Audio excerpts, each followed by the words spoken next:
Hello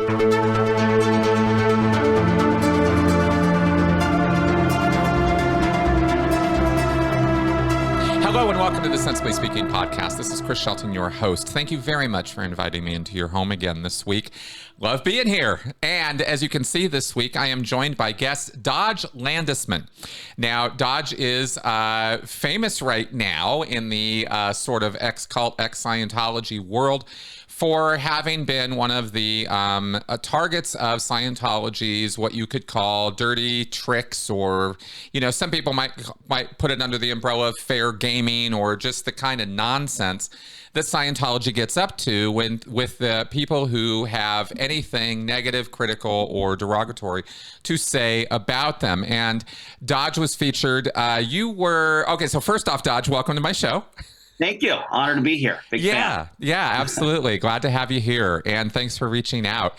I've been looking forward to this. You were, just to give the audience, for anybody who doesn't know already or hasn't seen Dodge around or read Tony's articles on this, you were a news anchor in Yuma, Arizona up until this month, or last month?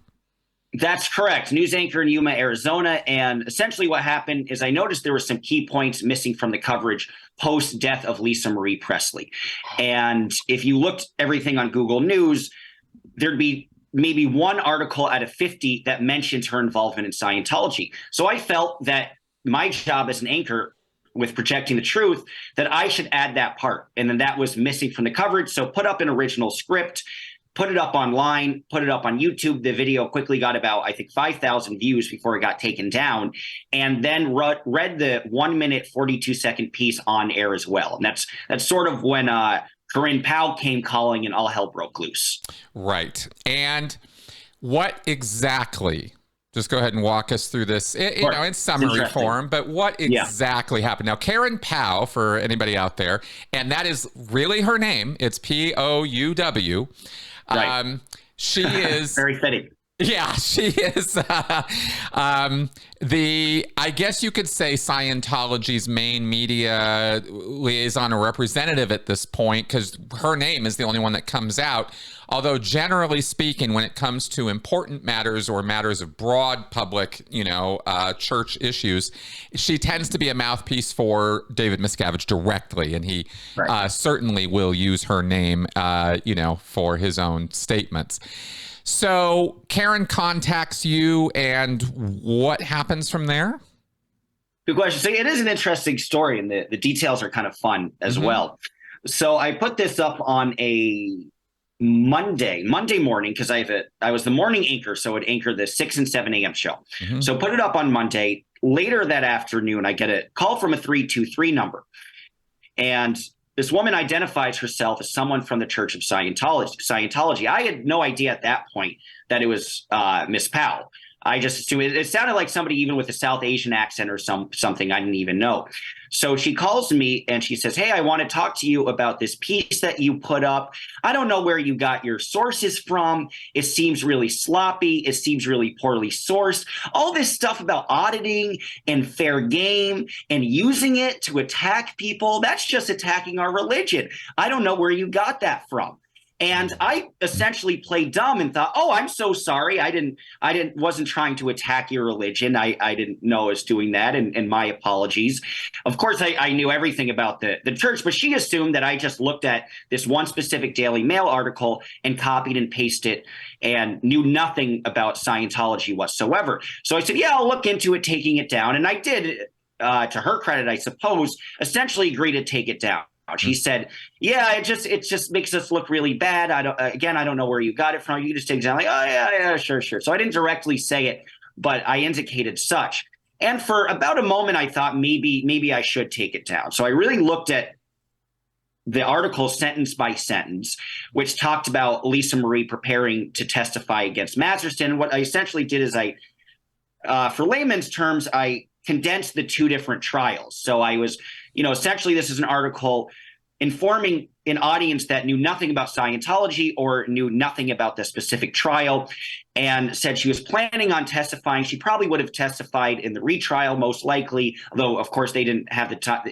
Weren't gathering names or anything at that point. Or she may have very well testified at the civil trial. So there's certainly opportunities, and saying likely is a pretty accurate statement. And I noted that it should have been part of her legacy, that this was, I didn't say it was heroic in the article, but I felt it was heroic of her that despite all the repercussions that she would get, she was still very much willing to defend her friends and also make herself look bad. The crux of the story, of course, as I'm sure listeners know, is that Scientology about 20 years ago, give or take, called Lisa Marie Presley and asked her to ask her best friend to stand down and not go to law enforcement. And in that phone call, her best friend told her that she was forcibly assaulted. I know you got to be careful with YouTube, but we all know what that is, by Danny Masterson. And despite all the blowback and a lot of the information that Scientology gathers from people through the auditing process, that she'd have a lot hanging over her head. So it was somewhat of a risky move for her personal life, and that Scientology tends to get people fired if they go against them. Hey, look what happens. This is a very direct source. So we have that very basic conversation, and I essentially let it go. Then she calls me a subsequent, and I don't answer. She calls me a subsequent 6 times, and then finally the next day, and then finally calls the news station. Then about Tuesday afternoon, my news director calls me, and the structure of the local news station is I have a news director, my direct boss, who deals with the stories, deals with the employees, deals with what we're going to work on for that day. And he works under the general manager who owns the station, sort of, and he deals with advertising and the bigger picture stuff. And both of them are under the umbrella of News Press Gazette, which is a bigger conglomerate that owns about 10 news stations across the country. So news director calls me. He says, oh, what's this about Scientology? This is a really bad article. It's really opinionated. I never expect for you to be going rogue. And then I was able to quickly verify a lot of my sources. In the article, because I had to be pretty condensed, wasn't sourced. It said she was planning on, and this is what happened in the trial. Although I quickly gave him those sources. I quickly told him, okay, here's the piece of paper from Judge Olmedo and Deputy District Attorney Mueller. Here's an article from Variety, Rolling Stone, Washington Post, LA Times, local ABC 7 Los Angeles affiliate. Plenty of different valid sources have covered it. Yep. So he originally says, okay. And then an hour later, he says, me and the general manager need to meet with you in the morning after your show to ask more questions and figure out how we'll proceed. So at that point, I'm like, oh boy, this could be the end of it. So then then I go into the office the next morning, and the general manager and the news director are obviously not happy with me. They say the piece was incredibly sloppily sourced, and he said it was filled with opinion, which is interesting because I never said Scientology was evil. I never said Lisa Marie Presley was heroic. I never really added any adjectives, but I said it's possible because Scientology has a history of fair game and Scientology has a history of auditing. His general assessment was that it was attacking a religion. For example, if you talk about the LDS Mormon Church, they do tangibly give back. So you could say they're anti-LGBT, and that's true. But you might also mention, to be fair and balanced, that they also do run soup kitchens, that they help families in need, that there's some tangible good that they've done. And I was honestly, that was part of what my research when I was doing this article. Was there even like one little moment where Scientology did good? And initially said, oh, cool, they're helping out hurricane victims off the coast of Florida. And then that was busted. And they, of course, were not helping out hurricane victims off the coast of Florida. So every single thing they said, look at the tangible good we're doing, was completely a mirage. So if you're trying to be an objective journalist, you cannot put anything good that they've done because they've done nothing good. That's just the qualifier. They might have done something good for people in terms of letting them analyze themselves and letting them be the best person they could be, fine, and not get distracted by other stuff in their personal life, but certainly in terms of giving the community at large. So he criticizes me on that. He says that this had gone up to corporate because Scientology was threatening to sue. And Oh, there we go. That's why the pressure. They were threatening to sue. yes, yes, Okay. and they Okay. right. It And wasn't that's just a complaint about you. Now it's saber rattling with legal. right. Okay. Exactly. Okay. Because all the little nitpicky bullshit about your story is just that. It's the legal Right. threat that's scaring the hell out of these guys. This is, I mean, you said 10 news stations. This is not a big news. This isn't Newsmax. This isn't NBC. This isn't ABC. This is not CNN. This is a little outfit. And the truth of the matter is that Scientology's saber rattling is, in their eyes, scary as hell. Yes, lack of research is Scientology's best friend. Yeah. Yes, absolutely. Please carry on. I just needed to, that part had not been clear to me yet in the reporting on this. And that's what I wanted to comment on that. Yeah, that makes total sense. That's why I like the show, because you kind of really chew on the details. And that's an important part of it. So, right, it was a direct threat of a lawsuit, even though in the past 30 years, they lost every jury trial they've had. In the past 20 years, they haven't actually gone to court. That's right. So paper tiger, and it was funny because you're right. It's important you bring that up, because initially, before the follow-up text, maybe 20 minutes later, my news director wrote me a long thing saying how this is opinionated, reckless, don't do this in the future. Because I never gotten in trouble. I was only there for 2 months, but I was doing pretty well. The ratings had gone up. I was well-liked by my coworkers, and I respected the local news that they did and the efforts that they put in. And so there was no issue whatsoever. So ostensibly, his thing was, an outside group complains, they weren't happy, just don't do this style again. And it was, his exact words is, you can't ever do this again. And then it was a handful of minutes later where he says, now we need to meet, that this situation all of a sudden is no longer internal, but now all these external factors are involved. So she was obviously very quick in calling the news director, voicing her complaints, and then also probably quickly getting the number of the corporate entity higher up the ladder and making threats directly to them. So she made sure she had all our bases covered. First it was me, then it was my boss, and then it was the boss of my boss. Right. But so that was the very original thinking. And this is, my boss knew very little about Scientology or anything like that, but thought, well, there's nothing, especially after the phone call where I said, well, this is where all the information is printed. There's nothing blatantly untrue or even blatantly opinion. You could analyze what's in the text, obviously, as slanted, as something that could be slanted, or you could analyze it, if you know anything about Scientology, and say that it's simply context and background information and filling in important information for an audience that knows very little about it. So we had this meeting in the morning. They asked me first for my sources again on the Masterson trial, of which I very quickly gave to them. They were satisfied with that. Then the conversation quickly changed to sources about fair game and auditing, which is kind of shocking to me, because if you simply Google Scientology, a million sources about fair game. I mean, are you kidding me? I was able to provide that for them. And then they said, okay, we'll give this all to corporate, and you need supervision. So we're going to put you on the reporter shift 9 to 5 and throw you off the morning anchor desk. So while corporate investigates, that's a bizarre thing that corporate needed at the end of the day, 3 days to investigate a 1 minute, 42-second read. But it was weird because the article stayed up for about 3 days. And then finally on Friday, I was summoned in. The initial conversation began on Tuesday. I was summoned in on Friday. And to their credit, my news director and general manager said, I'd failed my journalistic duty. I lacked journalistic integrity. It was a massive mistake. I was incredibly opinionated and reckless, but I should be given another chance. And that they would fight for me when they would speak with corporate. So 3 days I'm in this awkward limbo, and I'm a pretty open person.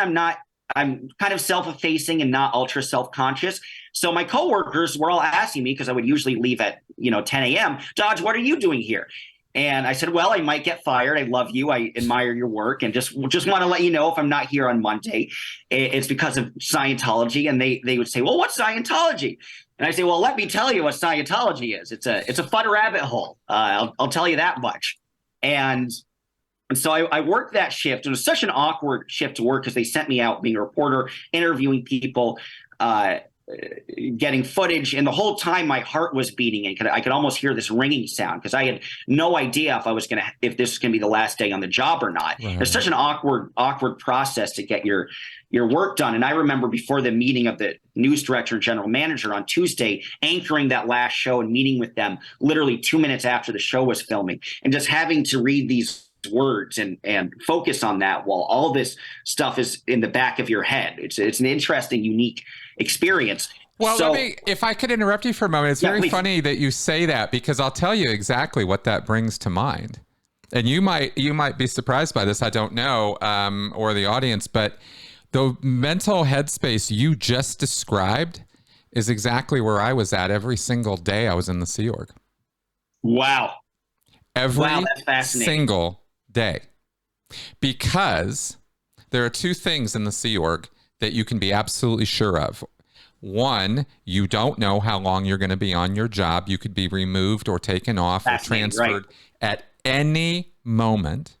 Wow. And two, you don't know, but you're sure it's going to happen at some point that you're going to be punished, that there's going to be a hammer that's going to fall on your head. You're not going to see where it's coming from.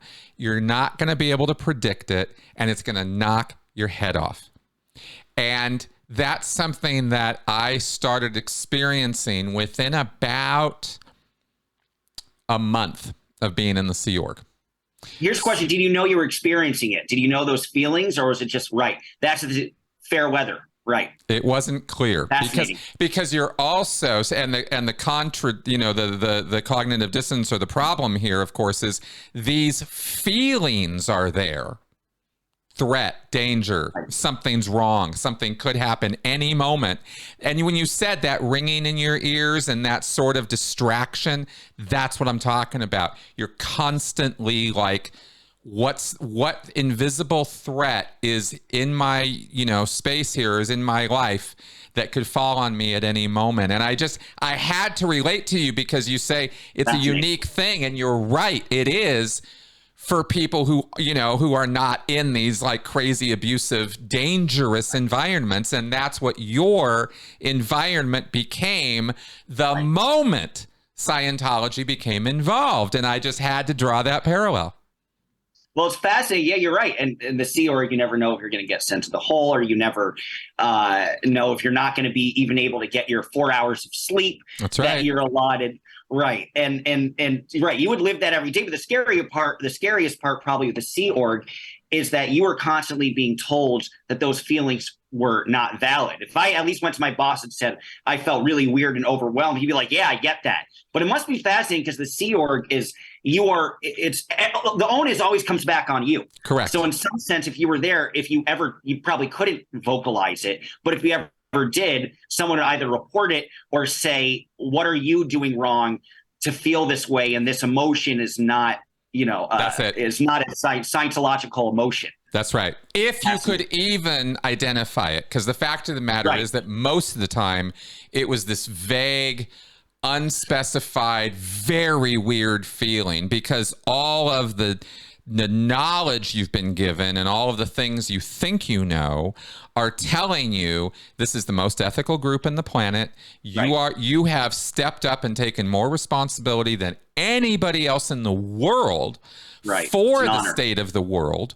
You are an extraordinary, even heroic Scientologist for even they don't treat you that way, there. Right. But here's all these weird feelings going on. And this is kind of part of that. It's just another aspect of the crazy making environment there I wanted to point out. No, and it's great to point out because you're right. That influence really, really extends. And that's their ethos, whether it be a journalist who has nothing to do with them or someone in the Sea Org in a more subtle way. It's always attack. It's never us, whether it's us in terms of the Sea Org and us as a corporation or us as a religion in terms of a journalist. We're never the ones at fault. It's how should you be punished for the misdeed that you are doing or even thinking? That's right. Within the Sea Org. That's right. Which is which is fascinating to me. So yeah, it was. You're right. That's a great way to put it, because in some sense, I mean, the most inconsequential minor way, I was able to relate to a Sea Org member for a second. kind of, and hey, let's not knock it. It's not a minor way, and it's not something small. It's an environmental thing that gets you in a headspace where you are more controllable. And that's the fact. Right. Please carry on. Yeah. And that's a great point that you brought out, because I think that's their question always seems to be, who can we control? And so they had that initial phone call with me, and then they're like, oh, we can't control this guy. Well, we could probably control the corporates who don't have any interest. So I'm glad you brought that up. That's interesting. Yeah. So in the morning of, I come in, I'm summoned to the office of the general manager. And it was interesting because I remember previously in the previous meeting, I asked, can I speak with corporate if I get terminated? Would I be able to can I have a phone call with them while I'm getting terminated and have some communication? He said yes. Friday, he fired me and never gave me that opportunity, which I thought, I couldn't even speak to the people who wanted me fired. So the general manager says, I won't take up too much of your time, but Scientology is threatening to sue, and they specifically want you gone. That was another part of it. I was positive that was going to be the condition. I was positive that's why that outcome. Yep, there we go. Thanks for confirming that. Yeah. Yes, which is bizarre. I think they thought that I'd get so scared over this, but it's like that old Bob Dylan song, when you ain't got nothing, you ain't got nothing to lose. Yep. And I was making $30K a year at a low market station, so it's not like it's not like I just want to pretend this never happened and go to another little local news station. That might work if you're in Los Angeles somewhere, or a bigger ball game. But it is funny because they have this habit of shooting themselves in the foot and making enemies when they really didn't have to. Because if they simply said, take the story down, and the story was taken down and I still remained at my place of employment, they would have won.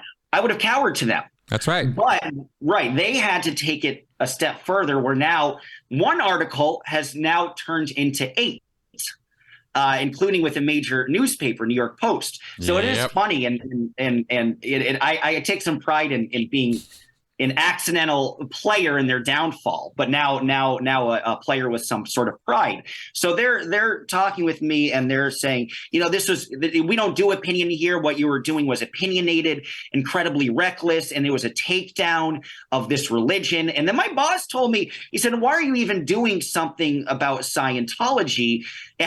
Nobody's cared about Scientology in 6 years. And I'm thinking, like, what are you talking about? Like, it is the sexiest news story you could think of. Even it's not like it just ended with South Park and everybody lost interest, especially the death of Lisa Marie. But and then it was funny because I was talking about the sources, and he said he was still unsatisfied with the sources, because usually as a news anchor for local news, we were an NBC affiliate, although smaller time. What we do is we project the stories that our local reporters do. So that's the original content. And then we have to do national news. And the expectation is CNN will give you a read. It'll say, anchor, read this, and then play our video. And then NBC will do the same thing. They'll have Bree Jackson. You even remember the name of the reporter. Every day there's a story from Bree Jackson, NBC reporter. You write what Bree wants you to intro to her, and then it's just Bree Jackson talking. And I figured, let's add some originality here. Let's add some original scripts. There's no ethical rule. There's no rule in journalistic rules or anything like that where you can't put original pieces up. And I've gotten some positive feedback for previous original pieces. So let me just say, I would certainly hope there's no rules against that, because otherwise your whole organization simply becomes an echo chamber of what you're receiving from up above. And we don't want that in our news. We want local news that's independent, creative, shows initiative. Right.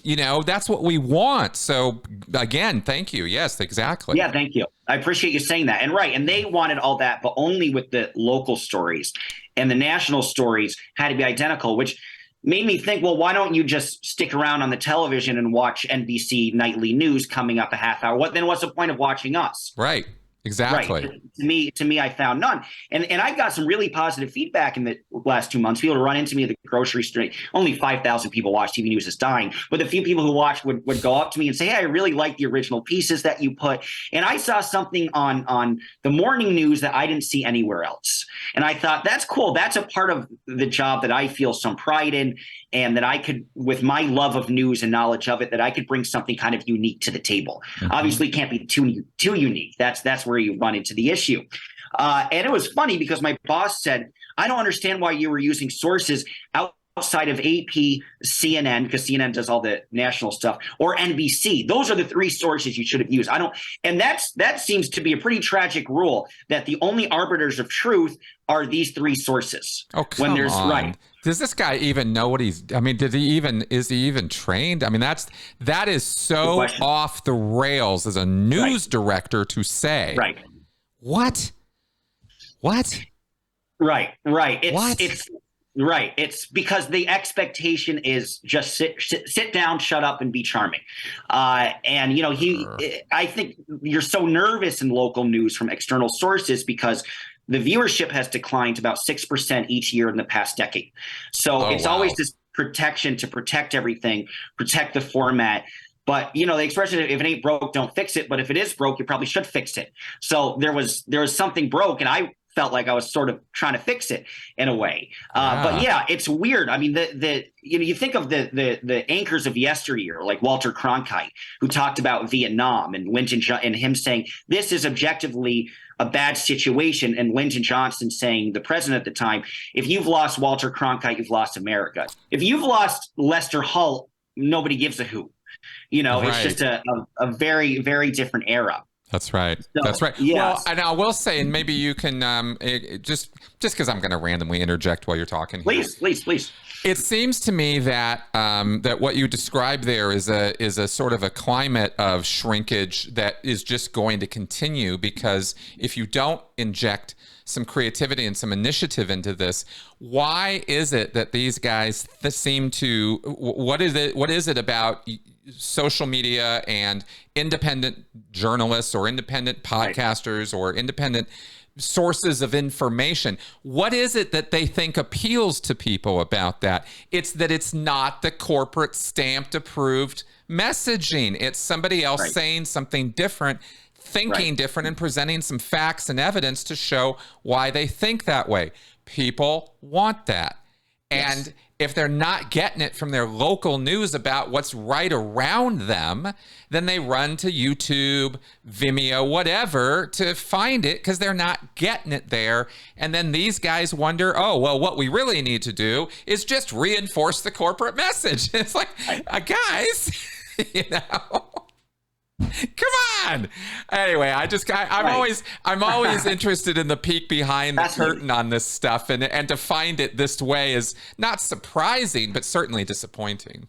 It's bizarre, right? Yeah.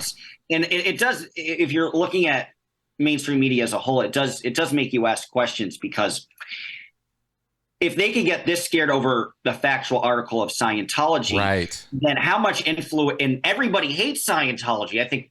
Oh, yeah, there was an analysis that the most disrespected religion was the Church of Scientology. More people disrespected it than, well, I'm sure 10 times more people disrespected it than there are actual members of the church. 20, 30 times. Yeah, it's at the bottom of the list of and it's bipartisan, by the way. Which is absolutely amazing. There are very few things that all of America on both sides of the ideological aisle will agree on now. I'm serious. It's sad. I'm trying to do whatever I can as a person about that, but it's really quite tragic. However, it's fascinating to me, being in the space I'm in, that the one thing everybody can agree on very quickly is Scientology is awful. Yes, that's why I was so surprised, because it wasn't a political issue that either someone from the left or the right could say, this is an example of mainstream media bias. That's right. This is unacceptable. I mean, objectively, people realize that this is a cult that is under investigation for child labor trafficking and a number of other issues. Correct. So that was a fascinating part to me. And as an anchor, I always try to stay clear of any sort of slant necessarily. I find something that fell through the cracks in conservative media and put it up, and on the same day find something from Daily Kos if I was looking at the Daily Caller, and find something from Daily Kos and put that up as well. Yep. So to really kind of have both sides and condense the information to make it less biased and make the language less biased as well. Yep. So I was just shocked that this was the one that would be my undoing in a lot of ways. Exactly. So it's an odd thing. And I remember the meeting, they were saying that corporate wanted to get rid of me. They wanted to keep me, but it was their decision. And they, again, continued to put the onus on me, that the piece was opinionated, that this is not what a journalist does, that we don't do opinion here. And I told them I thanked them for fighting for me. I did say, listen, I'm going to go to the press with this. I'm sure they thought that I was being a paper tiger and that nobody would care about this issue whatsoever. So then it may have the station look embarrassed. And said, and all of this aggression is slightly aggressive in my tone, and I made sure to note all this aggression is directed at the corporate entity, News Press Gazette, and not you. Although some commenters have noted that I should have been more aggressive to them, which I get. So yeah, it was a strange meeting, and I shook their hand and I told my boss, "You're the best boss I ever had, and thank you for everything." And walked out. And then I had to think for a moment. I wallowed within it in the weekend. And I thought, well, for the continuation of my career, my news director indicated that he'd be supportive of me and give me a recommendation if I wanted to go to another small market. Yuma had 100,000 people. So if I want to go something similar like Cheyenne, Wyoming, or Fort Collins up north for you, or up north of you, or something like that, and just pretend it never happened. But I figured I would just do the exact opposite. If they created an enemy, then I wanted to see it through. And if I even played the tiniest bit of role with increasing public awareness about the Church of Scientology's influence on Lisa Marie and increase public awareness about the Masterson trial, then it's worth the fight alone. And especially with the fact that a lot of the media was, with the death of the cardiac arrest, of course, there was some drug usage. The media indicated, okay, here's the drug usage, end of story. But really, I want people to know, well, what's the external factor causing her so much duress where it may very well push her to hardcore drug use? Yeah. It wasn't just her. Yeah, it wasn't just her and her alone. She loved her family, loved her son before he passed, really had her values in line. So there's something else. And again, I thought that was missing from the story in terms of fully understanding the kind of person that Lisa Marie Presley was.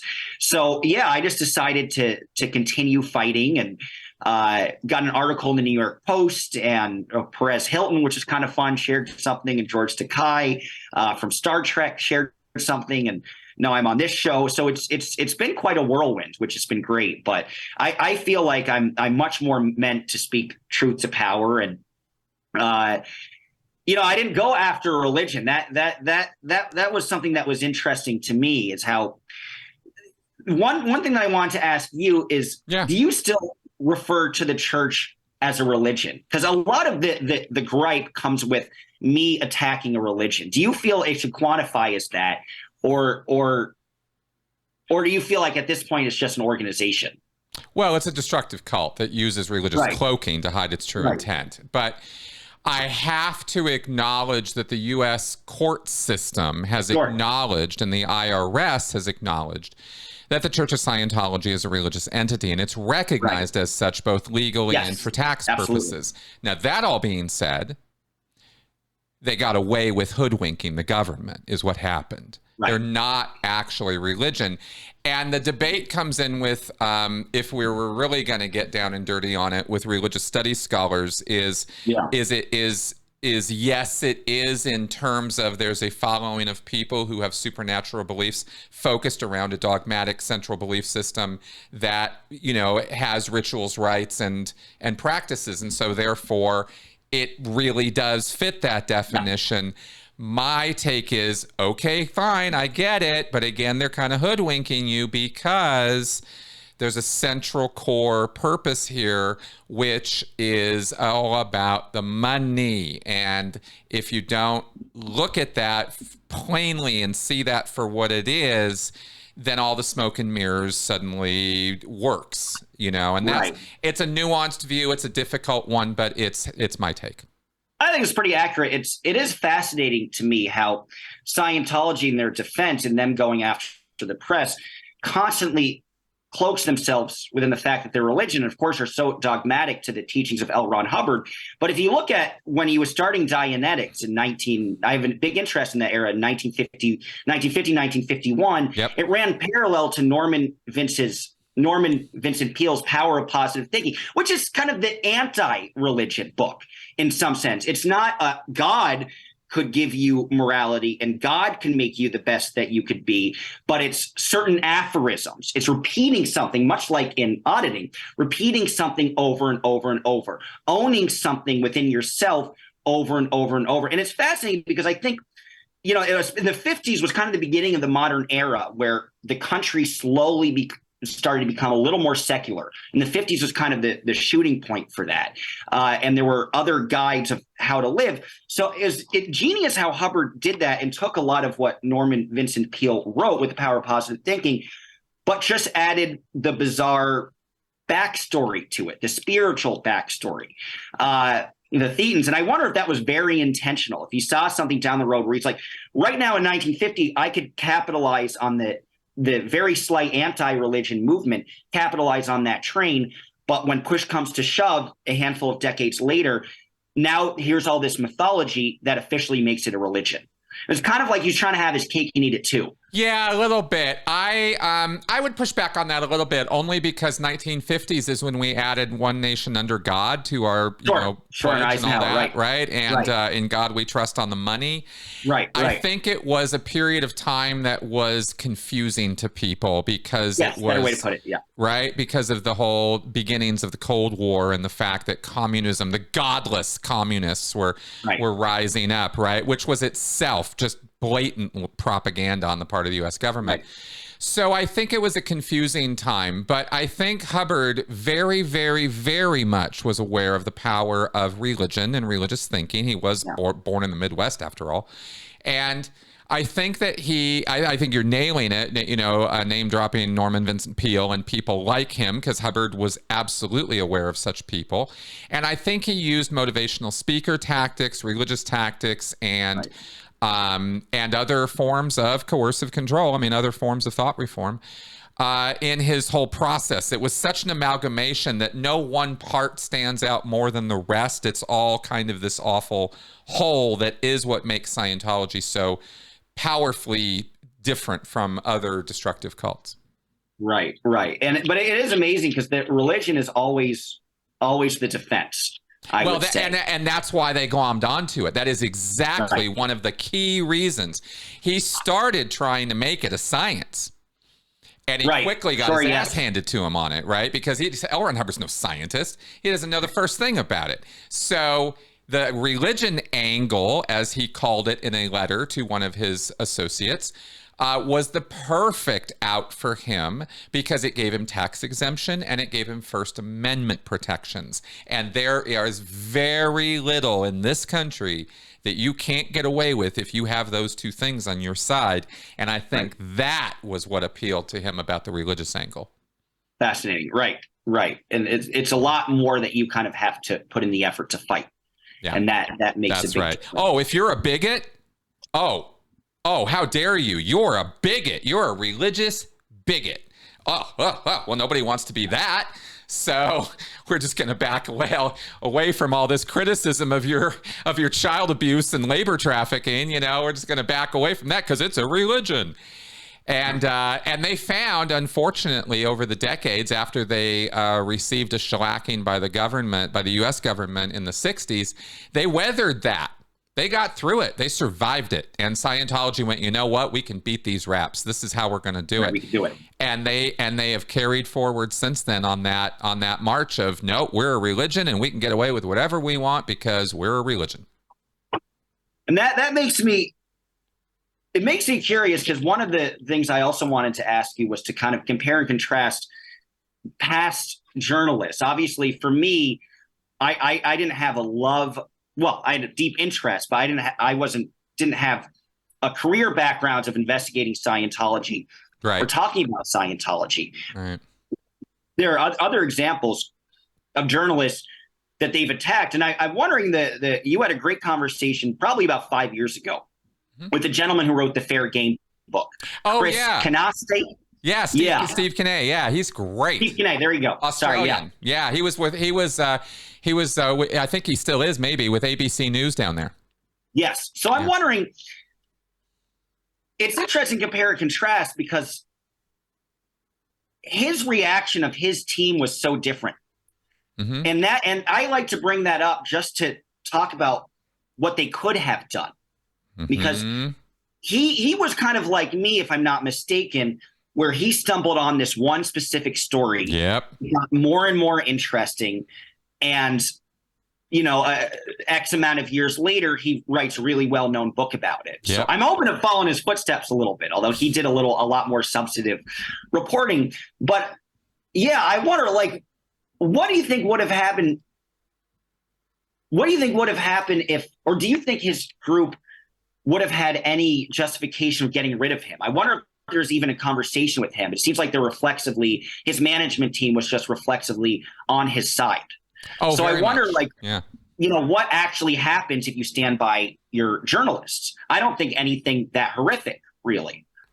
No, you're absolutely right. He and his organization, as far as I know, and I'm not claiming to have deep expertise on this, but clearly ABC News in Australia, the Australia Broadcasting Corporation's news outlets, are still operating full stream ahead, and we have not had one headline or news story or even back page 20 article about how the Church of Scientology is suing them. It's all just smoke and mirrors, right? And it's all just threats at this point. That's why I called it saber rattling earlier, because that's actually what it is. Now, maybe in the case of a much significantly smaller organization such as yours, they could have and would have followed through on it. I can't sit here and say they wouldn't have. That's interesting. Yeah. Right. When it comes to, the Australian Broadcasting Corporation, I think they might have thought twice about that, and also, of course, since that time, Scientology has had some significantly bigger fish to fry with some of the other legal cases on their plate. So pursuing another one in another country, probably not high on their agenda. Right. It's gotten worse and worse. And that was an interesting thing, too, is my family comes from some semblance of wealth. And I even made the offer that if they were to go after anybody legally after the station, that my parents would foot the legal bill. So not only that, that seemed like that would be a good selling point to keep my job and they wouldn't lose any money. But they were just so damn scared that it didn't make a dime's worth of difference. Right. But it is interesting because you're right. I have to think back all the way back to Paulette Cooper in the 1970s and the trumped up bomb charge, I believe, that they had for her, where they had any tangible effect on. Well, they didn't have an effect. They made her quite the hero and an activist, in some regard, or a journalist who did a lot of exposés on the religion. But that was the last time it seemed like they had any tangible success in making a journalist's life who went against them more difficult, or making their management team lives more difficult. I will say that we know of. Good point. There's a lot of people, this could have happened somewhere else. And the person thought, you know what, I'm not going to. There's zero question this has happened numerous times. Fascinating. It's just those people didn't come forward. They slunk off, right? Or they didn't say anything about it. Yeah. Right. Yeah. Right. That they're too scared over the. No, this pattern is way too grooved in with Scientology. They know exactly what to do. The whole climb the ladder, all that. They've been doing this for decades. They know exactly the drill on this. Yeah. Right. And that's interesting. That's probably the history they had if they did that with another local news station that was represented 100,000 people. It's like, we usually scare them off just fine. Exactly. And then all of a sudden. Exactly. Right. And you can see the intimidation tactics as they rolled up the line, right? And you can reframe that a different way if you want, but Scientology being what it is, I'm going to call it that. And I think I'm absolutely right in saying so. Absolutely. But that's true, right? And who knows, maybe things will come out of the woodwork in the future. But it is this bizarre thing where that's pretty unusual, where an article that's factual, that could be verifiably sourced. It's funny what the news organization put in replacement. They took the article down. It was floating for 3 days, which is interesting that it was floating for 3 days, because if it was really that egregious, you think they just reflexively take it down the day they found out about it. Right. But instead, it was just they had to investigate it. So it's floating for 3 days, and then they finally replaced it. They took the YouTube video down, and they finally replaced it with an editor's note saying NPG of Yuma can no longer stand by this author's piece as it contains elements of opinion. Now, here's the interesting part. If there's elements, and there was 2 or 3 or even 6 sentences, usually what would happen in an editor's note is the article would remain the same, but it would say editor's note on this specific sentence, this was opinionated, and we decided to take it down. There was that's the bizarre part about all of this. There's none of that. And then, of course, when I was terminated, no written documentation of why I got terminated, which is kind of an unusual. That's surprising. That surprises me, because in my mind, I was sort of thinking to myself when you were describing the 3-day process there, that's exactly what they were doing, was documenting the whole thing. But it appears maybe that's not the case. But I'm wondering. Present it to me. I'm positive my audience is already like wondering about this. Like, have you considered a wrongful termination suit or something like that?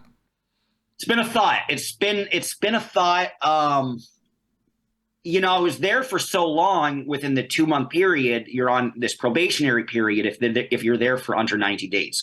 So that might be easier to combat against. And there's only so much resources the station has. Going after Scientology directly, I have a bit of fire in my belly. So part of me is enticed to do that, whether I win, lose, or settle, because I feel like it's worth it just to continue this bad press momentum for them. Sure. So this is the first time they're hearing of it. So I might I got attacked by the Stands League, which is, of course, an arbitrator of religious freedom and fighting against religious bigotry. So I wonder if I'll have another Stands League post after I'm mentioning that I'm thinking out loud about suing Scientology directly. I think, why not? I have some decent resources behind me. And if I could use them to, even in the most inconsequential, small way, help hasten their eventual downfall, even if that downfall happens within a decade, then kind of worth it. And then if I could settle with them for tangible money, that would be, because they do, that is what they do, is they just settle all the time. That's right. The process getting there, please, let me please just say this publicly to you, right, is really think about that, because taking those guys on is not something that happens in the courtroom. Right. You understand what I'm saying? Yes. Like, that's important to know, because they will go there, and they will go there quickly, and your life will never be the same again. So it is very much something to think about in going after them on that basis. And that is no word of discouragement. That is a word of caution. You're aware. Right. Exactly. Yeah. And that's the conversation I'll have with other people as well. Yeah. And I might drop you a line in the future. Sure. Is what's their track record for successfully making people's lives difficult within the last half decade? I certainly know they went through Mark Headley's trash. I certainly know that the husbands of one of the people accusing Masterson, they had their dog poisoned. I have a dog that I love, so I want to protect him. But I wonder, is there much else they do these days? I'm sure there is. You just don't know, and people are just not saying it. Stalking, harassment, cyberbullying, phone tapping, email tapping, following you around in person everywhere you go. And this is just the tip of the iceberg. Right. Investigations, what they call noisy investigations of you, where they contact every single person around your neighborhood. Right. Just asking questions about that guy Dodge down the street. Right. Did you hear about that? They're ruthless, and they are relentless, and it's formidable. It's all I'm saying, even even today. Right.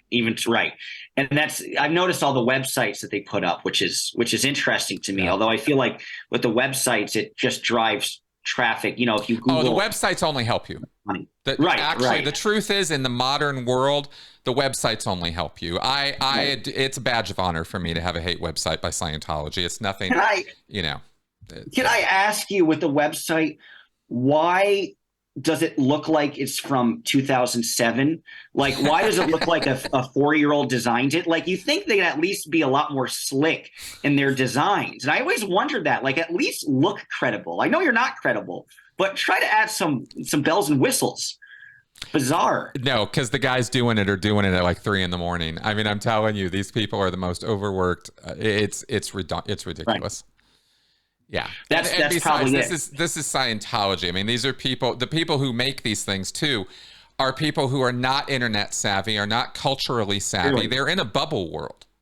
Right. You know, they live in their own little world. They really believe that these hate websites, you know, that somehow people read these things and are convinced. I mean, the only people who are convinced by those sites are Scientologists. Right. Fellow site. Right. Yeah. Exactly. But to the point where I've said the only real audience for those things is Scientologists. Right.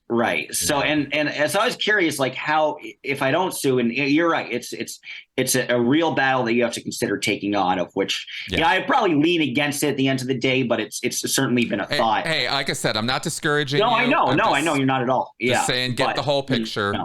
Yeah. But you have to digest as much information. But before, if there is no lawsuit, like, I'm wondering what else they could really do, because the Stan League did something. It had a picture of me, and it looks like this negative political attack ad. Said, listen to Tony Ortega, lose your job. And then I was tagged in the same post as a New York Post reporter, and that's how I got the Post article. So it's amazing how over and over and over and over, Scientology makes a situation 10 times worse than it needs to be. They do. There are two things your story demonstrates fantastically so far in what you said, which is, one, they specialize in making their own enemies.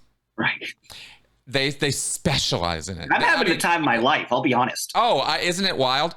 I mean, my whole life is only on the trajectory it's on, because they went so far out of their way to make my life difficult after I left the Sea Org.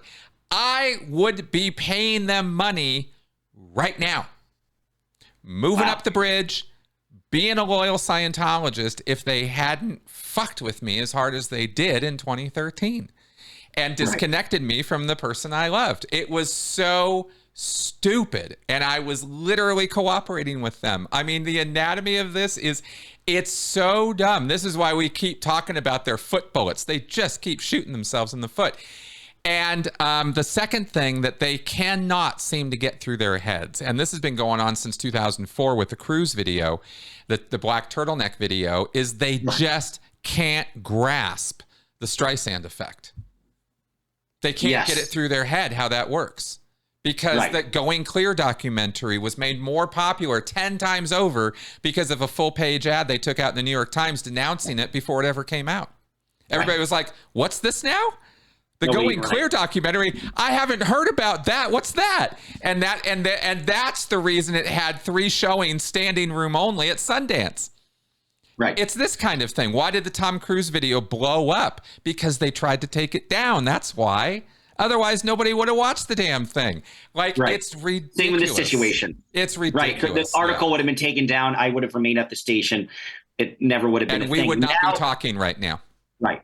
And now it seems like that's the other fascinating part about this to me, is with the whole Danny Masterson situation.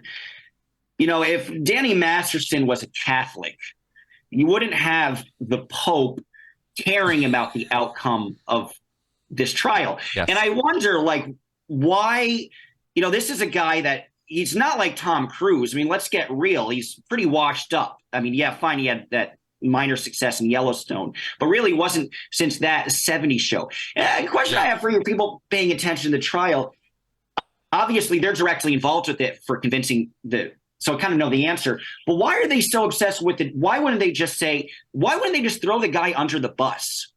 Because their hands are dirty. Right. Because they actively work to cover the whole thing up, and they know it. And then this is further tangible proof, right? For them going after some small time anchor in a city of 100,000 people to take down a truthful post that doesn't make their religious member look good, that further indicates that. It'll be fascinating to see if any of the, because I still have her voicemail, which I could certainly send to you, and anybody could see it if they'd like. Sure. So I'll be happy to. And I wonder if any of this might be even evidence in the future for them trying to cover up freedom of the press when it comes to the details of the Danny Masterson trial. It's utterly bizarre. I think the biggest issue, Scientology, and Scientology is fascinating. You talk about the media angle, where I feel like they're so unprepared for the internet, and they got so used to dealing with television and print media. Even they lost the Time magazines too, but with Tommy Davis and with Mike Rinder before him. And do they even have a spokesperson? It might be the African American woman who's been on a few times, but no. Okay. Well, she's stationed in Florida. And her job, Pat Herney, I think you're talking about. Right, yes. She's stationed in Florida, and her job is not to be Scientology Media Relations International, but just for Flag and for the Clearwater base, which is their most important base of operations, but it's not the international picture. Right. So they don't even have that singular media figurehead anymore. Not since Tommy Davis walked or got kicked, really. And they've used Karen Powell's name for that mostly, yes, but she's never been interviewed or anything. No, they're never going to go out and get interviewed. In fact, they justify it to themselves because there's Hubbard policy about not talking to the press, and so they don't. Sure. Sure. And they, from their point of view, to just kind of present this for a moment. Sure. From their point of view, they can't get a break. No one will tell their side of the story fairly, right? Because but what they don't know in that bubble, and what I didn't know when I used to think that way, and I used to, is those people are so in the dark about how many lies are surrounding them.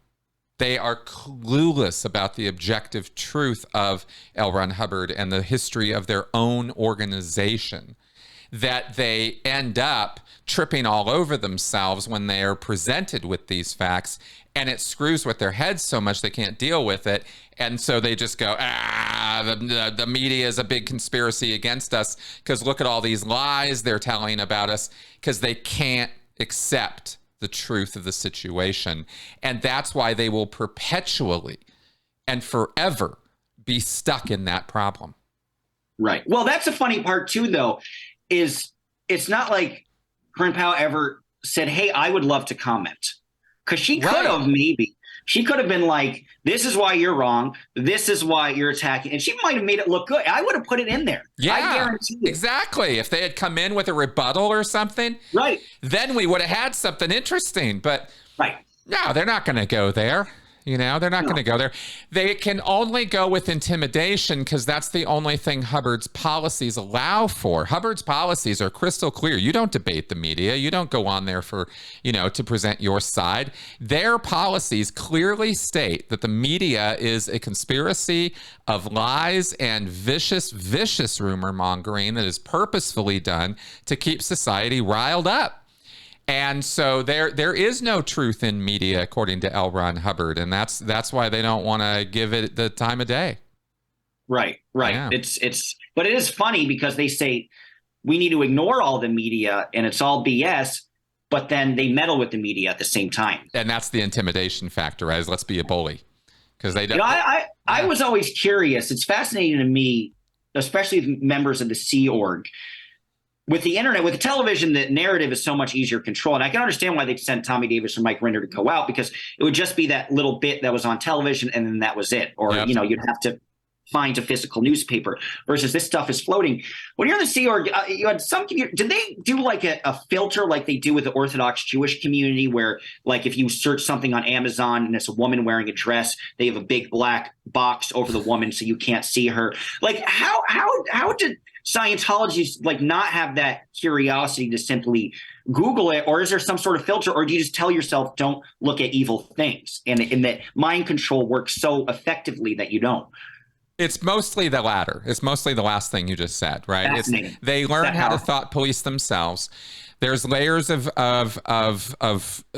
actions taken against individual Scientologists to put that in place and keep it in place. Right. For the Sea Org specifically, they just don't have that. When I was there, up until literally the year I left, there just was no internet access on the base. If you wanted internet access, you had to run off to Starbucks or the grocery store or some shit where they had Wi-Fi on a Sunday morning when you're getting your groceries, and that's the only time you actually had internet access. Yeah, right. What they did in order to solve that problem, because they recognized that people were getting curious and going out and doing that, and they recognized the problematic nature of that because Xenu and and all the other nonsense, is they said, okay, we're going to set up an internet Wi-Fi on the bases, on the Sea Org bases for the crew, and your laptops and your devices, and hardly anybody has a device, but they do have some pads and some laptops. And they said, okay, you bring those to security, and we're going to put the special software on it.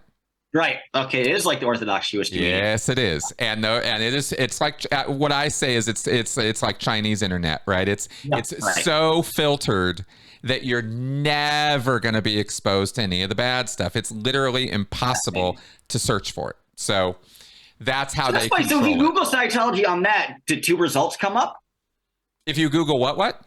If you Google Scientology on a Sea Org phone, did like 2 results come up then? Yeah, basically. You're not going to get much. You'll get the Scientology website. You'll get the Scientology good news stuff that they put out, their press releases.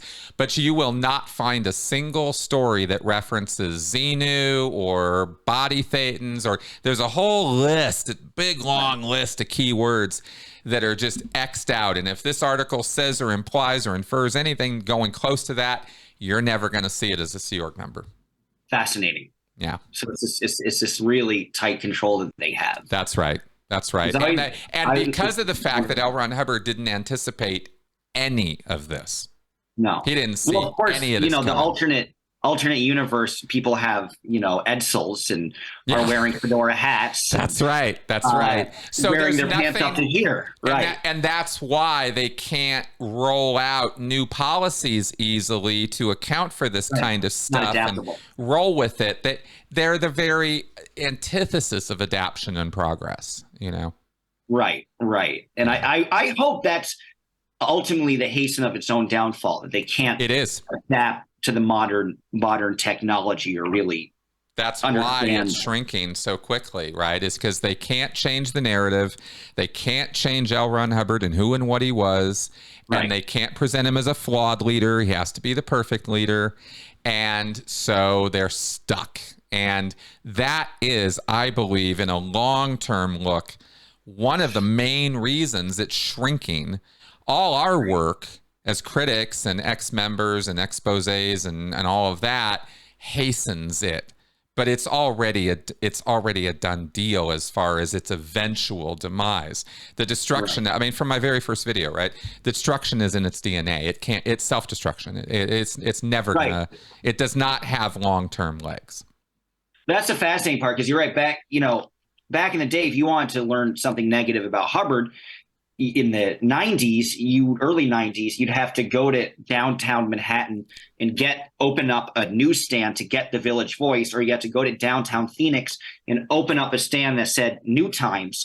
And other than that, there'd be no way to hear of anything negative about that guy. Correct. Versus now with David Miscavige, just simply Google his name and 10 million things come up. I always wonder why he's still, how there hasn't been an internal mutiny yet.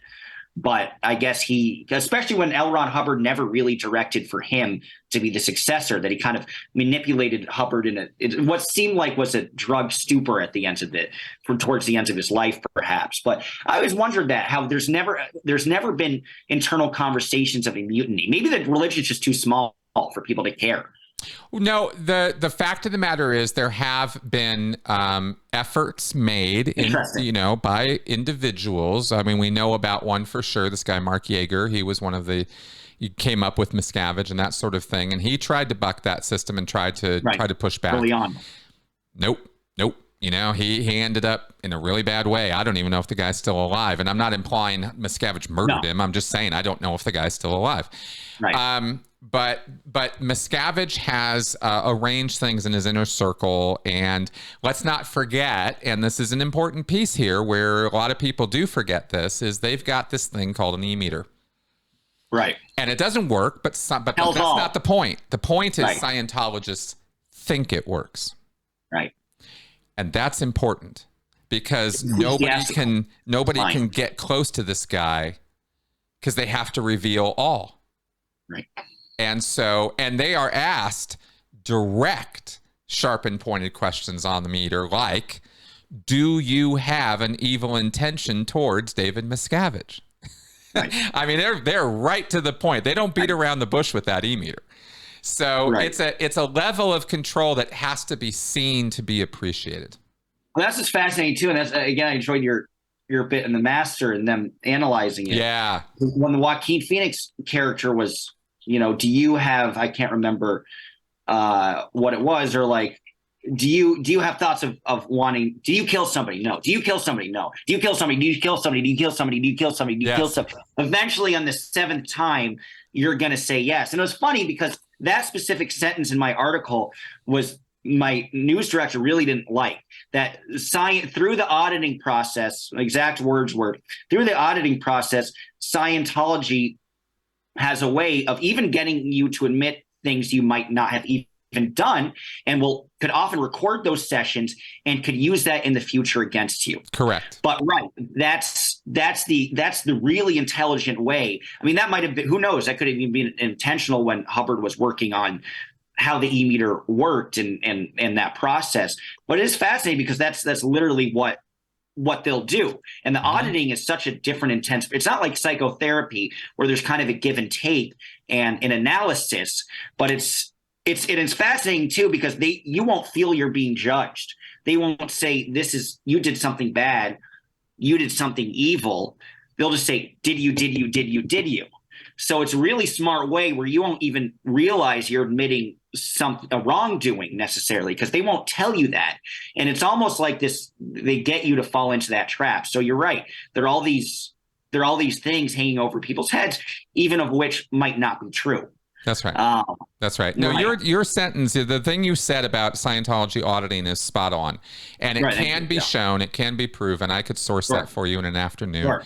It's absolutely true, right? False memories are a thing. Scientology does induce them, and that's just a fact, Right.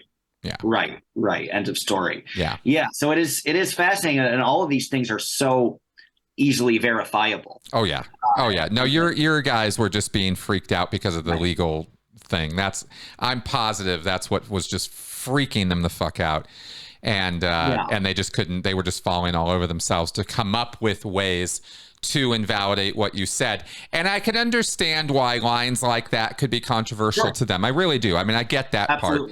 But, okay, fine. Excise a few lines. Don't how is this? I'm now being fired? What? Right. It was extreme. But it was funny because I think that the interesting thing about Scientology, and this talks about, is there a semi-successful, not media blackout, but media grayout? Because I wonder if their issue with me is, first, the video got 6,000 views. And this was the first time really mention of Lisa Marie and Danny Masterson. Masterson had been covered on TV news singularly, but I wonder, this is the first time Danny Masterson and Lisa Marie Presley was mentioned on television. I wonder if their concern was with the YouTube video.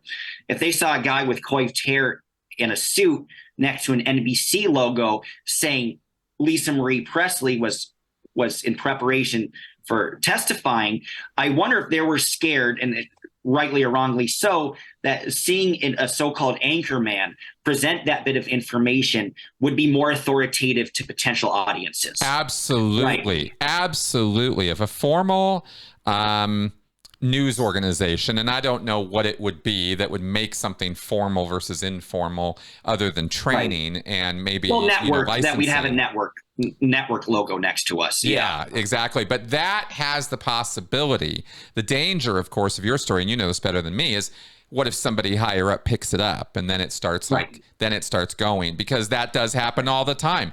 Big stations are looking at the local stuff all the time. Like, what can we grab? What can we grab? What can we grab? Right. So there's a very real possibility, because Scientology is so controversial and is so universally reviled and is therefore a subject of interest in news. I mean, when I got the Masterson jury foreman to do an interview on my show, we really kind of hoped that would get picked up, and it went as far as Yelp News. That's cool. That's as far up as it went, and then and then nobody picked it up from there, and that was fine. I understood. But that's how that's how it works, and so I'm surprised the Ortega stuff didn't get more. The interview with Lisa Marie didn't get more traction. Me too. I was surprised. Why do you think that is? I was surprised by that. Is that part of their reticence to challenge Scientology in some sources? But I was shocked that didn't become front page news. Personally. Couldn't say. Yeah, I can't claim enough knowledge of that sphere to know. Yeah. Don't know. Yeah, you never know what sticks. Right. No, you never do. And always, it's kind of like, why did NXIVM get prosecuted? Was it because Raniere was such a bad guy? No, not really. It was because of the timing. It was because it was during the Me Too. It was a New York Times article finally ran on it because of Me Too, only because of that. That's fascinating, right? That was the most important part of it, right? That's right. And that timing, because in 2012, apparently, the New York State Attorney General was quite interested in the shenanigans of Keith Raniere, and then suddenly it all just disappeared. The investigation just stopped. And then here we are, and then 10 years later it gets picked up. So what's the deal, right? So timing has everything to do with what's going to get picked up. And I wish it wasn't so arbitrary. You'd think it wouldn't be, but people are people. So is there a bigger picture going on? Is there a bigger thing? That's right.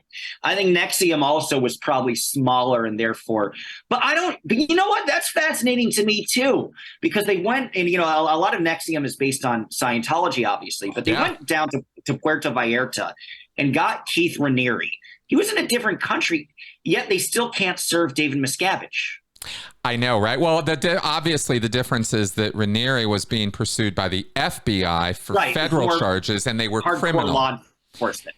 Miscavige is avoiding service in a civil suit, and say what you will, but they're two different levels of thing. So and two different levels of urgency for enforcement and capability for enforcement as well. Exactly. The U.S. Marshal Service is going to be like, yawn. A civil suit. Okay.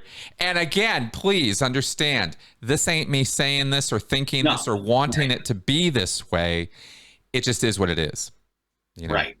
Yeah. It just that's how it adds If David Miscavige were being pursued by the feds for real on a criminal charge, let's say a RICO, or let's say some kind of tax fraud or wire transfer fraud or something like that, and certainly he has been and probably still is being investigated for such things. But if they were really serious about it, they'd go pick him up in a minute. They know exactly, or could easily find out where he is. And no desk receptionist is going to stop them. And certainly no Sea Org security guard playing dress up is going to stop an FBI agent from, doing what they're going to do. Right. They'd be able. It wouldn't be that hard. He's still somewhere in the country. It would be easy for them to go get him if they really wanted to. Right. I wonder, where was the last time? Because where did he live? Mainly in Clearwater, or did he go back and forth? Okay. He does go back and forth, but he used to mainly live in LA. He has a number of apartments in Los Angeles County area at the Sea Org base and other Scientology locations. And then in Clearwater, though, is where he tends to hang out now, because there's a full base. He's got multiple locations. He could be anywhere at any time. There's all these different buildings, and maybe he's not even in the city. Maybe he's not even in the country. And, and he flies around over to England and other places enough that he can, always be elusive. No, I was wondering, this is silly, but since I have you in the Sea Org for so long, you might know people who knew him. Was there any even slightly human side of David Miscavige? Did he ever have a dog, or would he ever like to go to the movies or go for a all swim? Those things? He did. Okay. Yeah, absolutely. Oh, that's interesting. Yeah, yeah. No, he has a beagle. I think he still has it. He's made people salute it. Yeah, dressed it up in a captain's outfit and everything. He has gone to the movies in the past. I have absolute eyewitness testimony of that. And he's, you know, now to say, is he a regular guy? Fuck no. He's absolutely not. And he never has been. He's always been a control freak. He's always had to be the guy everybody's paying attention to. And he always has to be in charge of the situation, right? That's Miscavige. Right. So, but no, he absolutely does human things. He's apparently quite a good photographer, especially he does underwater photography. He's quite a good diver, apparently. Interesting. Yeah. So you really don't go for swim in the ocean. He'll dive. Yeah. I always wondered that. Was he just this complete mysterious figure that holds up inside the whole day, or was there something? No, he gets out. He does stuff. He races motorcycles with crews. He screws around. He does stuff. That I've heard. Yeah, right. Yeah. Right. The thrill-seeking stuff. That's right. God, that's interesting. But I always wondered what he was like. And did he ever date anybody post? Well, he shouldn't be dating. He's still married. Right. Yeah, no. As we understand it, if there's any kind of nonsense going on or extra, marital stuff going on, it would be with his personal assistant, Luce, whatever her last name is. Yeah. Right. But maybe that's part of why he still maintains some power, because it's interesting. You think like a leader of a multi-billion-dollar organization would kind of have a fun social life in that regard, or a wild dating life. But maybe that's part of their strategy is, with that comes a lot more controversy, a lot more headaches. And I wonder if that's one of the reasons he hasn't been nailed as much, because he's kept his social circle very internal and very consistent. Very much so. Very, very much so. Also, there's a concept which doesn't get talked about a lot. So let's go ahead and throw this out there for a second. You might find this interesting. Yeah. It's called being Fabian with a capital F. It's after like the singer in the 50s, or completely different? No, some old general thing. It's a General Fabian. I mean, this is way back in the day. This is a Hubbard thing.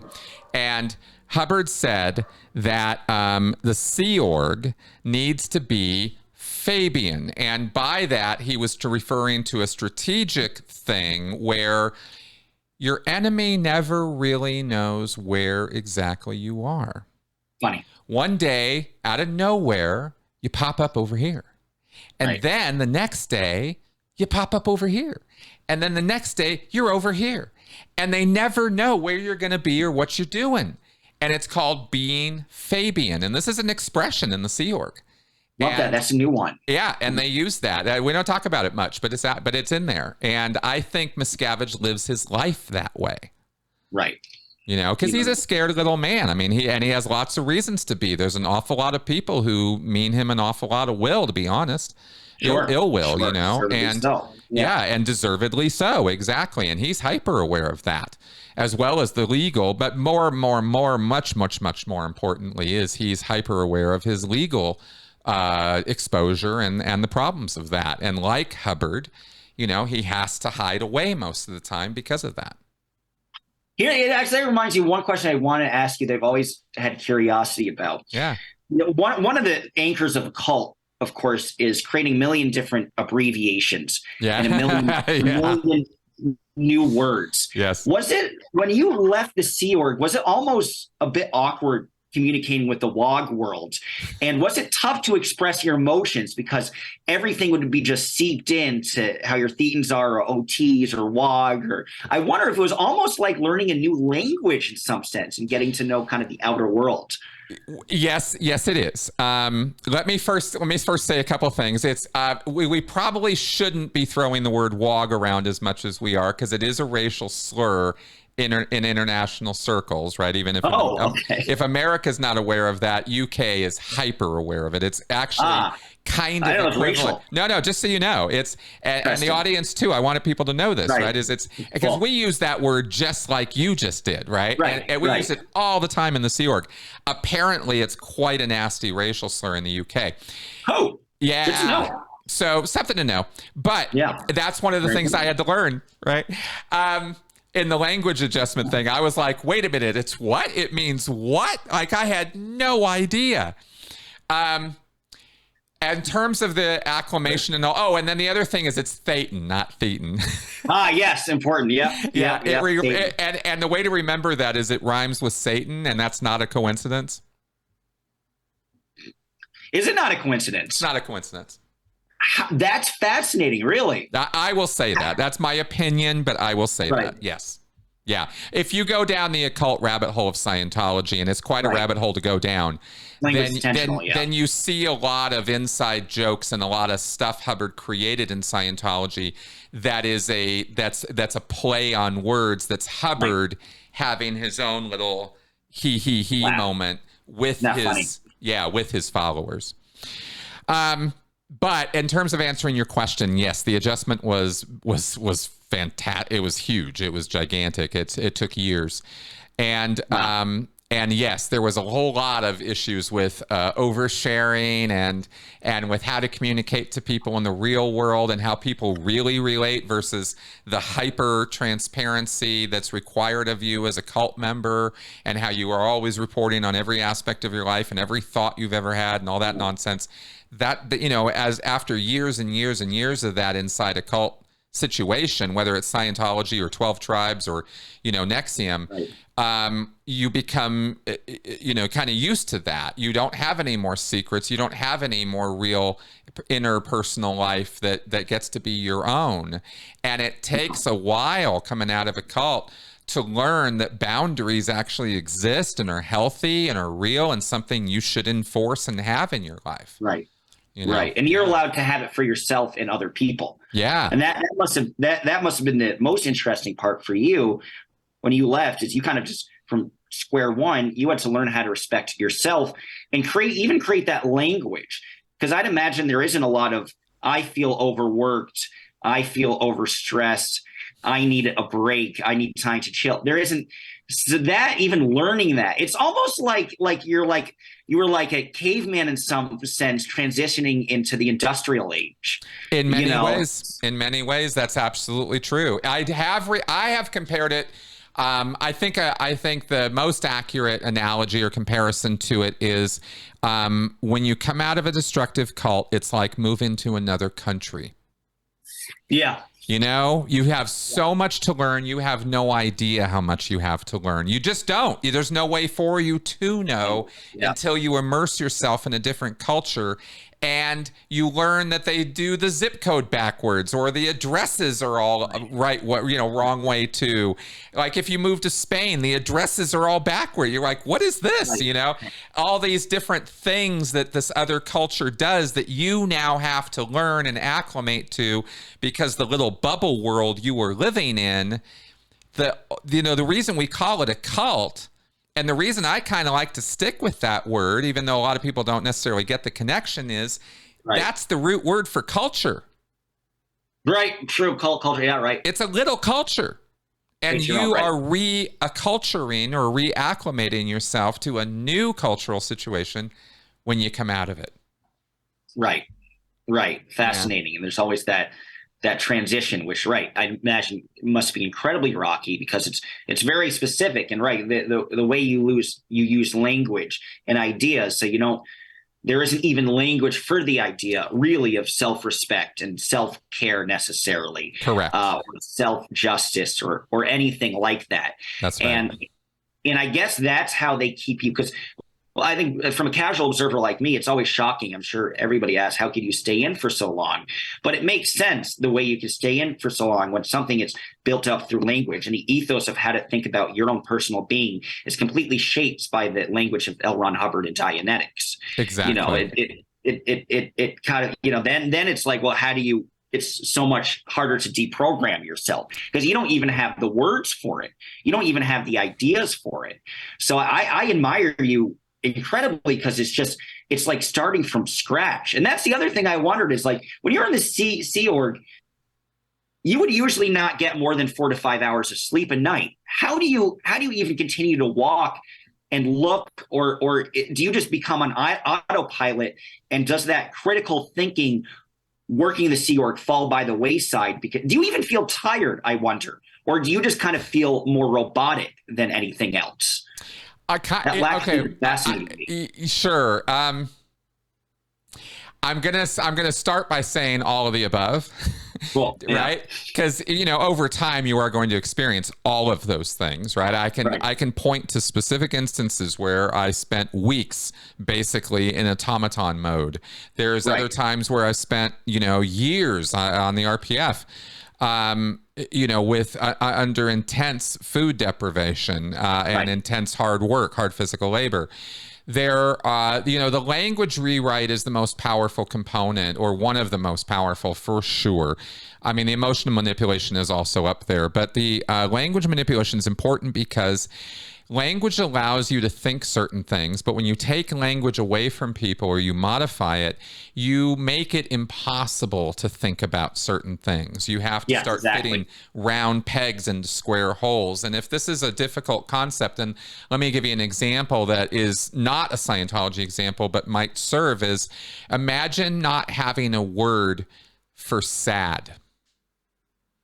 It's just gone. It's gone. You have no word for it.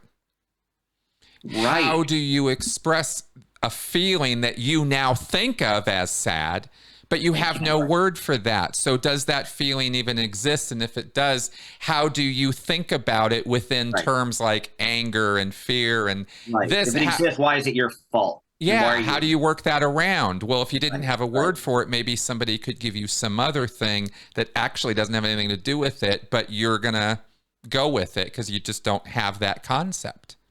Right. That's a fascinating part. It's Scientology so much about self-empowerment, but the language is perfectly constructed to lose your individuality and for you to be de-empowered. Oh, exactly. Not only de-empowered, but literally imprisoned. Right. It is a prison of the mind. Larry Wright nailed it with that. Nailed it. Right. Yeah. And you wonder how somebody could fall into it, but you're right. It's step by step. And those early phases can be really cool, especially if you grew up in a religious zealot household where it was the only guidebook is specifically what was said in the Bible. And then all of a sudden, let's say you're somebody in the 80s, and you think, oh, this is actually what I'm truly capable of. Don't overanalyze. Don't get too emotional over things you really can't control. Don't deeply internalize a slightly negative comment that somebody says. Just focus on bettering yourself. Ostensibly, that's great. And I'm sure it provides some sort of decent success early on. But then, and then you get that notion of success, but it's subtle. I bet it's first believe in yourself, don't get distracted by negative comments from other people, but then it's like it continues, and it's don't get distracted from comments from anybody, including if it's your mother who says she loves you and wants to see you, including if it's your child and says they don't agree with your religion. But it is fascinating because it's that same language of analyzing how you could be successful for yourself that they use for you to turn against other people and for you to turn against the real world. Exactly. So it's an interesting dichotomy. Exactly. I'm looking for a quote that I posted to somebody yesterday on Twitter of all places, and it might take me a while because I tweet way too much. Take your time. No, you're hardcore. I got to tweet more. I'm behind. Oh, I'm so far ahead. I should not be this far ahead. But there's a section I pulled out of one of Hubbard's books on the topic of responsibility. And I thought you might find this interesting while we're talking about language. If I can't find it in a second here, I'll just paraphrase. But basically, Hubbard says that responsibility is not just able to respond or something that is in your sphere that you can do something about. Responsibility is something that you have for every single, I think I've missed it somehow. You are responsible for every single thing that has ever happened in this world. You are responsible not only for the war happening on the other side of the world that you've never, you're responsible for the sniper taking out the target in a war you've never been in a country you've never seen. And you're like, wait a minute, what? And it's like, yeah, this is what responsibility, what full, real responsibility is your willing and knowing recognition of your responsibility for these things. And that's the kind of rework, you know. So I'm curious, if you don't mind me interjecting. Yeah. How quickly do you find that into your coursework of Scientology? That specific. Very interesting. So that's even early on. It's first take responsibility for yourself, and then it's like, well, look at everything at the huh. Yeah, it's pretty early on. Yeah. Right. Yeah. It was out of a 1951 book. Okay, right. So it's pretty basic material. And now that everybody's going through all the materials and having to read everything and all that, that everybody's exposed to it now. But they've always held that standard. And so they can always use that to, you know, drive your, you know, self-determination into the ground because you're just simply not being responsible enough, you know? Right.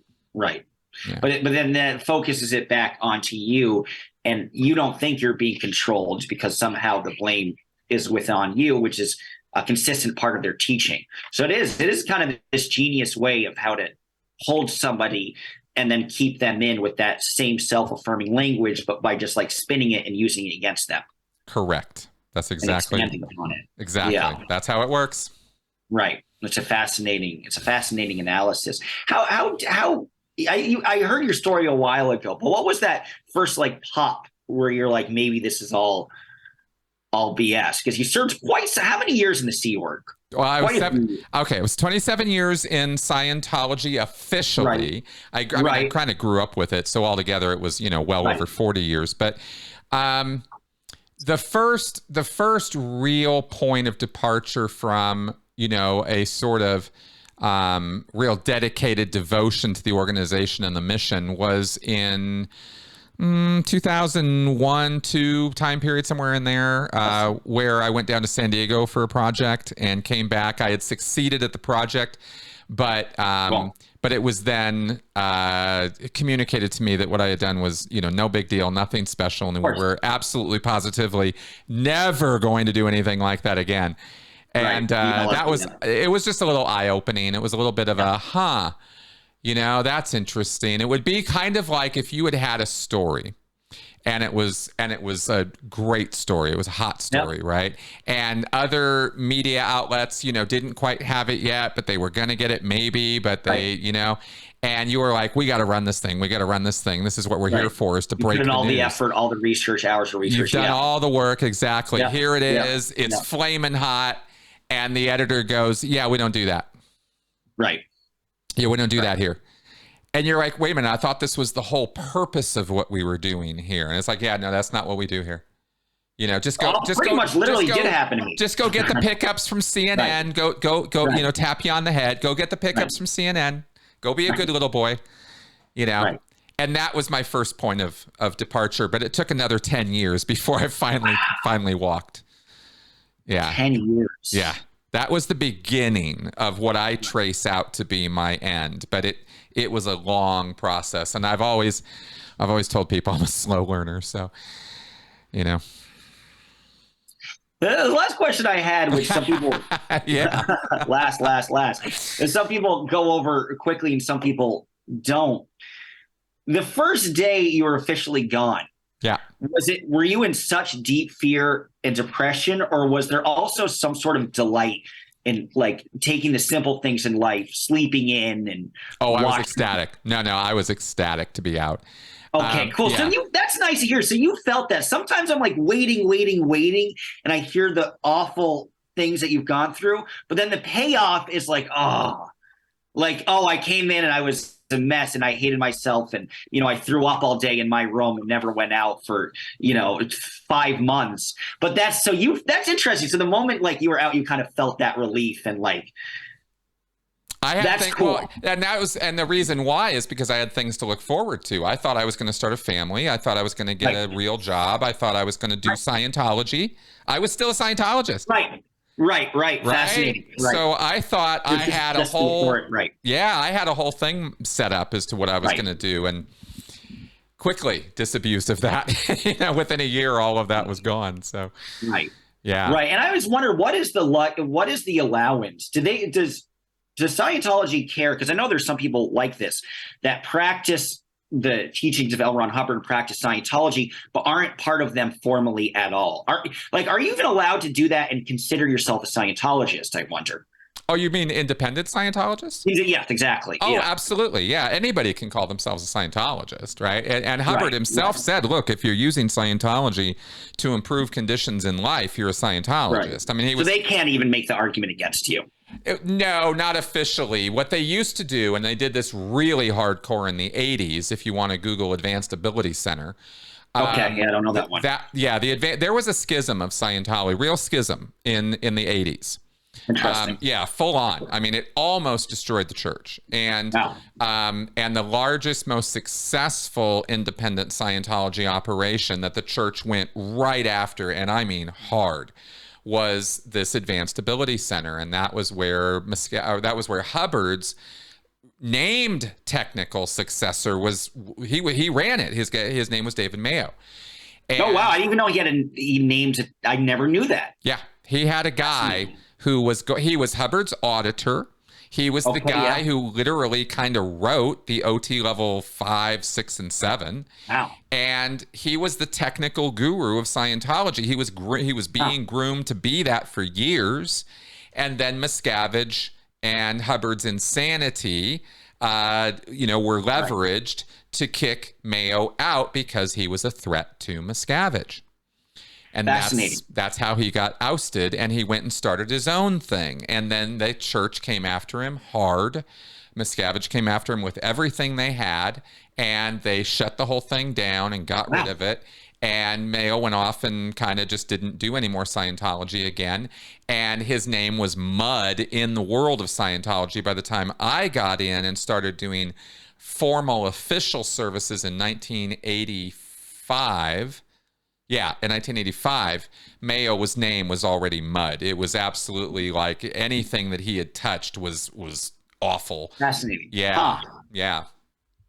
They do a good job of controlling that press, because that's the first time I've heard the dude's name, and I've listened to a million podcasts. Oh, you can find stuff. No, if you start looking for him, you'll find stuff. Yeah. I'm sure, but it's amazing. It's not in the basic Wikipedia rundown or even in other articles or whatever. Because I heard about like the Rokers, Pat Roker and stuff like that, and the closeness with Hubbard and them, potentially taking over. But God, I didn't know there was an auditor that was supposed to be a technical successor. That's fascinating. Mayo, yeah. He was the technical successor, and the brokers were right after that. Oh, right. Because they were then going to be then Hubbard. There's controversy as to whether Hubbard really did or didn't name them, but they came out and said, "Hey, Hubbard said we were going to be the ones in charge," and Miscavige, put them down very, very quickly as well. Right.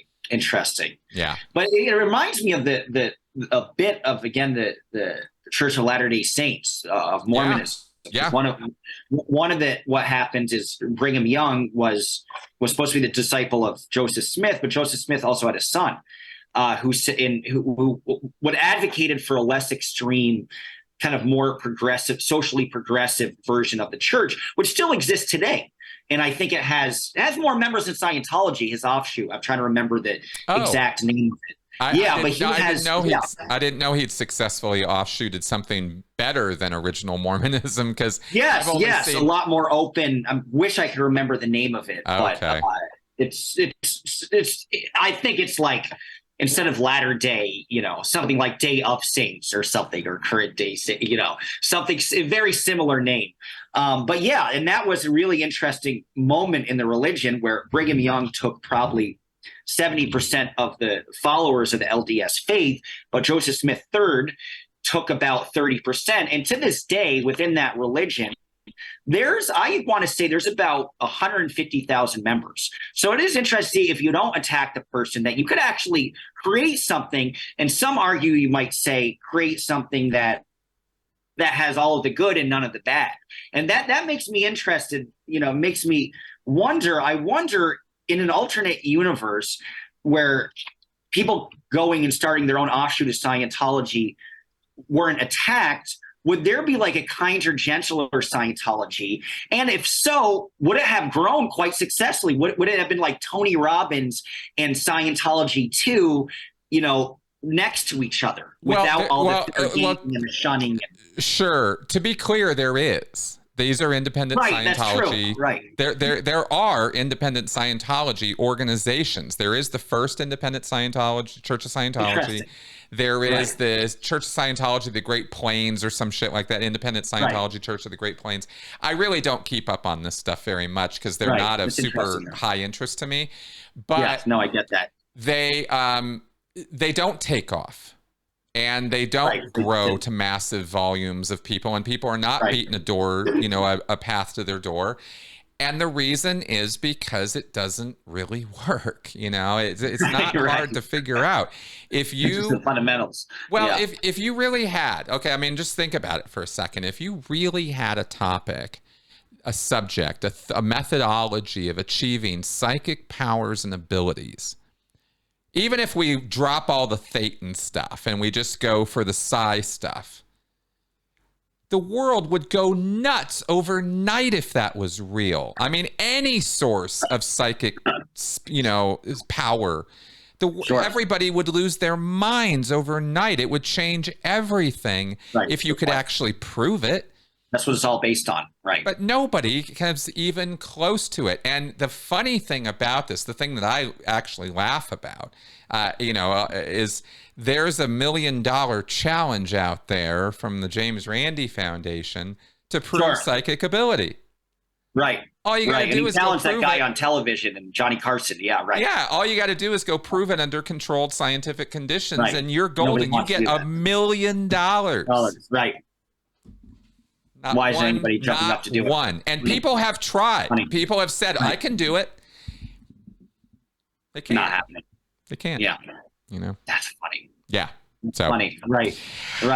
Yeah. So hey, let me reorient here because I want to ask you a couple questions and then we'll move toward wrapping up. Please. This has been great. This has been a lot of fun. Yeah, I've been having the time of my life. I need to go to the bathroom at some point, but yeah. Okay. Well, like I said, let me ask you this, and maybe we'll just wrap up. Okay. What's next for you? That's what I'm really curious about. Where are you going? Thank you for asking. I have a few buns in the oven, talking with some interesting alternative YouTube thing. One that has 5 million subscribers. That would be kind of cool. Might be a correspondent with them. I'm going to do some work corresponding with the Danny Masterson trial. Right now, I have my own YouTube. It's Dodge Landesman. I have such a bizarre name. So DODGELANDESMAN. If you want to search that in YouTube. And then there's a black and white I'll put a link to it, guys, in the you're the best. Thank you. I appreciate that. So you could do that. I did a long rundown. This is a longer rundown with you, but I put a personal rundown on my YouTube page explaining the basic situation. And in my YouTube page, I kind of want to do 3 things. One, find news stories that aren't being covered by the rest of the mainstream media that fell through the cracks that are important to talk about.